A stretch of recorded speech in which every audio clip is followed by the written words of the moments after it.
Queridos irmãos e irmãs, caríssimas crianças e adolescentes, que hoje pela primeira vez participam desta mesa da Eucaristia, caríssimos pais, familiares, catequistas, membros da comunidade ligados a estas crianças e adolescentes. Hoje é um dia de grande festa para toda a nossa comunidade paroquial. Nós vivemos evidentemente tempos difíceis, desafiadores. Uma das áreas que particularmente se viu afetada no nosso trabalho evangelizador foi a catequese, né? Porque a catequese sempre foi feita de presença, de contato, de relacionamento, né? De atividades. E nós enfrentamos uma situação nova, diferente, desde o ano passado, com a pandemia, né? Alguns estavam se preparando já desde 2019, né? E nós então realizamos neste período, hoje é a última turma deste momento, dessa etapa, essa série de celebrações de primeira comunhão eucarística de crianças e adolescentes que conseguiram manter algum tipo de preparação, né? Juntamente com o devotamento, a competência, a dedicação dos catequistas e também o incentivo dos seus pais, dos seus familiares, para que vocês participassem e vocês aceitaram e participaram. Por isso chegou esse momento de um passo muito importante na vida de vocês, porque nós entramos na igreja e nos tornamos membros plenos da igreja através da recepção frutuosa de 3 sacramentos. Alguém se torna adulto na fé quando recebe frutuosamente os 3 sacramentos: batismo, Eucaristia e crisma, que é a confirmação do batismo. Então vocês hoje dão um passo muito importante. O batismo é o sacramento fundamental que nos coloca dentro da comunidade de fé, de esperança, de caridade, a comunidade dos seguidores de Jesus.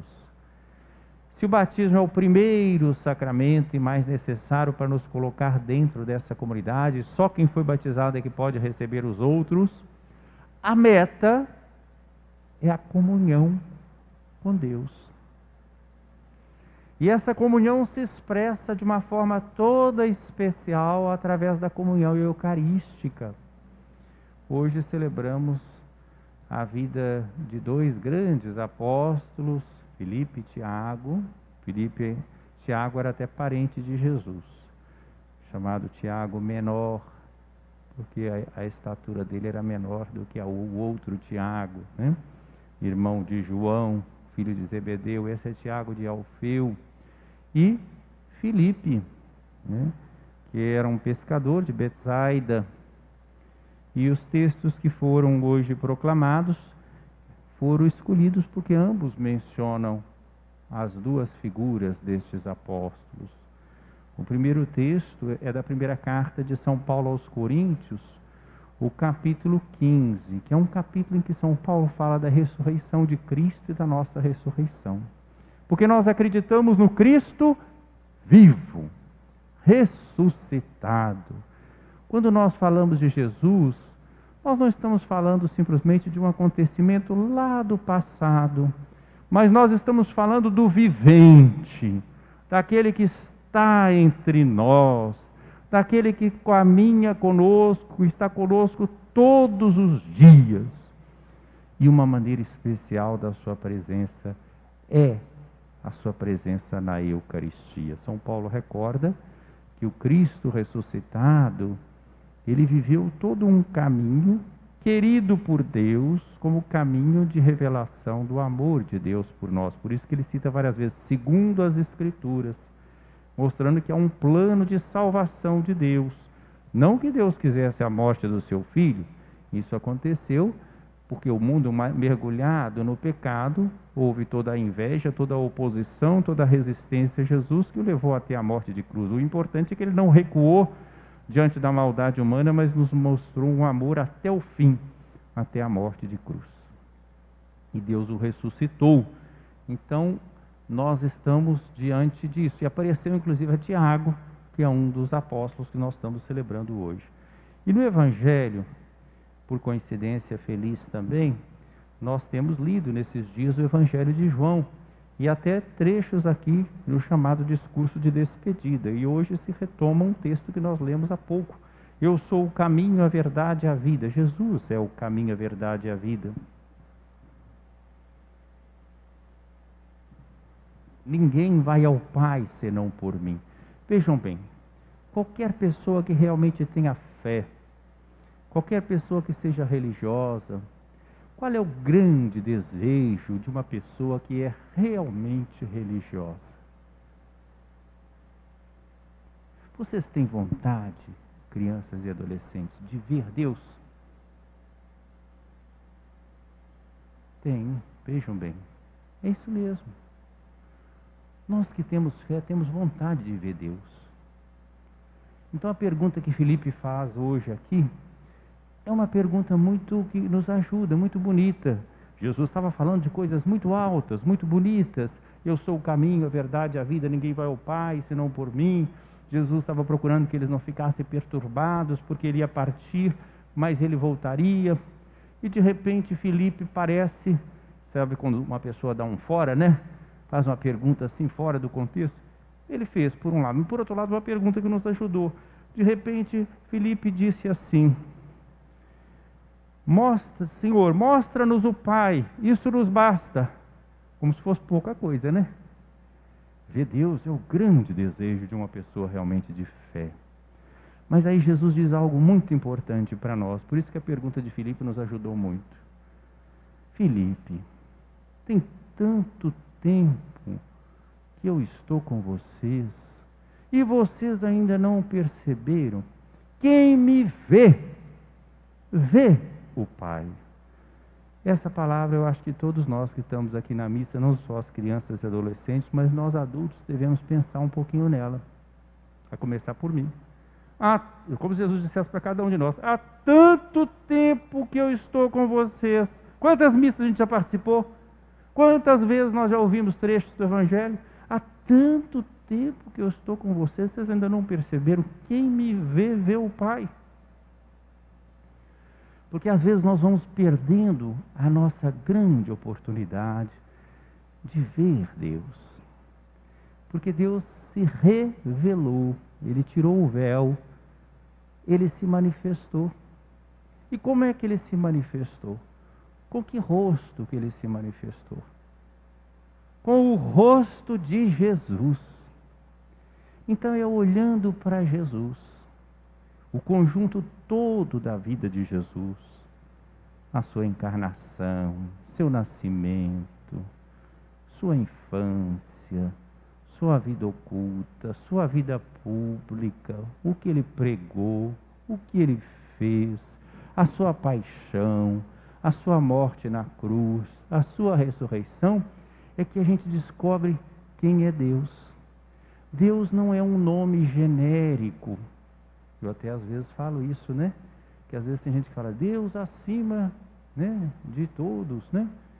Mas nós não acreditamos num Deus genérico. Nós acreditamos num Deus que tem um rosto, que se manifestou em Jesus. Então quem não abraça o Evangelho de Jesus não sabe quem é Deus.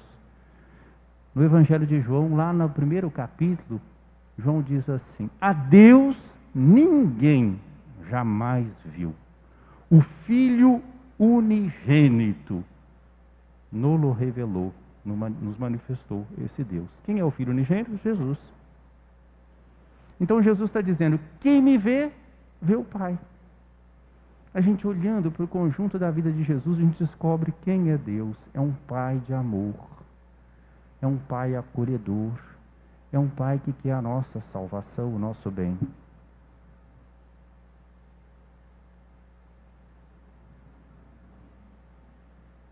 E esse sacramento que vocês vão receber hoje, o sacramento da Eucaristia, é o sacramento que sintetiza, resume, condensa toda a vida de Jesus. Porque esse sacramento, em primeiro lugar, ele é memorial da paixão, da morte e ressurreição de Jesus. Porque na última ceia, o que é que Jesus disse? Tomai e comei, é meu corpo dado por vós. Tomai e bebei, é meu derramado por vós, né? Então ele está mostrando que o que ele ia viver na sua paixão, ele agora está colocando neste sacramento. Esse sacramento também é alimento. Vem aqui uma criança aqui, vem cá. Uma das que está na frente aí, vem cá. Vem cá, minha filha. Ele é também alimento, né? Ele inventou um jeito, não é só a recordação da sua paixão, pode subir aqui. Mas ele sabe que nós todos precisamos de nos alimentar. Então ele quis ficar tão pertinho de nós, que ele quis ser o nosso alimento. Olha o que está aqui na camiseta das crianças que vão fazer a primeira comunhão. Eucaristia, que significa ação de graças. E está aqui, eu sou o pão da vida, João 6,48. E tem aqui a uva e o trigo, o cálice, onde vai ficar o vinho, e a hóstia, né? Então ele quis se fazer nosso alimento, ele quis ficar tão pertinho de nós, que ele quis fazer-se nosso alimento. Então a Eucaristia, em primeiro lugar, lembra, é memorial da paixão, morte e ressurreição do Senhor. Depois é também banquete, refeição fraterna, banquete fraterno que nos alimenta para a vida eterna. Eu sou o pão da vida. Obrigado. E a Eucaristia é também a garantia de que nós vamos viver com Deus. Quem come deste pão viverá eternamente. Então, estão vendo? Memorial da paixão do Senhor, banquete de fraternidade e penhor de vida eterna, de vida verdadeira, de vida definitiva. Vocês podem ver que o ato da comunhão, ele não é feito sozinho, não. Não só vocês são várias crianças, e se fossem todas da paróquia seria muito mais, nós estamos fazendo aos poucos. E se não tivesse pandemia, essa igreja estava cheia nas celebrações, né? Nós fazemos refeição juntos. A refeição é fraterna. Tanto que Jesus nos ensinou a pedir: Pai nosso, pão nosso de cada dia. Quem comunga do corpo e sangue do Senhor não pode viver uma vida egoísta. Não pode pensar só em si. Vai sempre pensar no pão nosso, não só o meu, também dos meus irmãos, das minhas irmãs. Então comungar é mudar completamente a nossa maneira de pensar e de agir. É reconhecer que Deus se revelou em Jesus como aquele que nos ama e que dá a vida, aquele que se torna nosso alimento, não só meu alimento, alimento nosso, comum, que nos impele a vida de fraternidade, de solidariedade, e que nos dá uma garantia de uma vida eterna, definitiva com Ele. Mas vou falar ainda de um quarto aspecto da Eucaristia que eu queria sublinhar também hoje. A Eucaristia é o sacramento por excelência da presença do Senhor. Todos os sacramentos têm a presença de Jesus. Às vezes a gente usa assim, na linguagem da teologia, presença real. Mas a presença real de Jesus no batismo é real. A presença real de Jesus no sacramento da confissão. Vocês fizeram há pouco a primeira confissão, eu atendi. Vocês viram que não doeu nada, não foi? Foi um encontro amigo, foi um encontro fraterno. A gente só não se abraçou por causa da pandemia, né? Então ficou cada um de um lado lá, mas um abraço pelo menos assim, né? A distância teve, né? Vocês se sentiram acolhidos, não é? Uma presença real, o sacramento da penitência. E todos os outros sacramentos têm presença real. Só que na Eucaristia, a presença é real e é pessoal. Não sei se está muito difícil para vocês, mas é real e é pessoal. É Jesus inteiro, em corpo, alma e divindade. É Jesus que é Deus e que sempre viveu desde toda a eternidade com o Pai. É Jesus que se fez um de nós, assumindo a nossa condição humana, viveu nesse mundo, morreu na cruz, ressuscitou, então assumiu a nossa humanidade. É Jesus inteiro que quer se fazer nosso alimento para a gente viver, não mais simplesmente para nós, governados, guiados pelos nossos instintos egoístas, mas para a gente fazer da vida amor e serviço, naquela linha do lava-pés, né? Como ele fez na última ceia. Se vocês me chamam de mestre e senhor, se eu que sou mestre e senhor lavei os pés de vocês, vocês também, se compreenderam o que eu fiz e fizeram o mesmo, vocês serão felizes. A Eucaristia, então, é essa presença pessoal de Jesus. Então, quando vocês estão comungando, vocês podem e devem conversar com Jesus. Conversar com Jesus. Como a gente conversa com uma pessoa que está realmente presente e que é o amigo de todas as horas, né? Hoje mesmo, antes de vir para cá, eu estava conversando um pouquinho com Jesus lá na casa paroquial. Lá tem uma capela, tem um Santíssimo também. Eu estava conversando com ele. Eu não tinha dúvida nenhuma que ele estava presente, estava me ouvindo. Nós conversamos. E conversei sobre vocês, né? Que pela primeira vez hoje vão receber. Então que vocês hoje possam acolher esse Jesus com o coração muito aberto e dispostos a nunca mais se separar de Jesus. Uma vez eu, celebrando a primeira Eucaristia, aqui nessa paróquia mesmo, numa comunidade, uma criança fez a sua primeira Eucaristia, estava toda feliz e tal, e alguém brincou com essa criança e falou assim, provocando, né? Era uma menina, provocou a menina. Espero que essa não seja a primeira Eucaristia e depois, ó, a pessoa some a última. Aí a menina olhou, menina pequena, olhou para a pessoa, encarou o desafio e falou assim, eu vou comungar até o último dia da minha vida. Falou com a convicção, parecia gente grande mesmo, falando assim, né? Então é isso. É claro que a gente não sabe quanto dura a nossa vida e o que vai acontecer, mas significa que é uma amizade que não deve acabar nunca mais, né? Então hoje é uma bênção para vocês. Receber Jesus é uma bênção para as suas famílias, né? É uma bênção para nossas comunidades, é uma bênção para a nossa paróquia. Que Jesus, caminho, verdade e vida, seja o grande companheiro da vida de vocês. Que vocês sempre o acolham na sua palavra e se alimentem dele na Eucaristia, para se tornarem cada vez mais próximos de Jesus, filhos e filhas no único Filho, por natureza, que é Jesus, Filho do Pai. E por Jesus, nós vamos ao Pai, nós vemos Deus. Nós vemos Deus através de Jesus.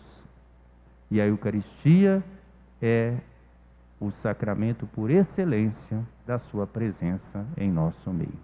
Parabéns e que vocês cresçam sempre mais na fé, na esperança, no amor, participando da Eucaristia. Louvado seja nosso Senhor Jesus Cristo. Para sempre seja louvado.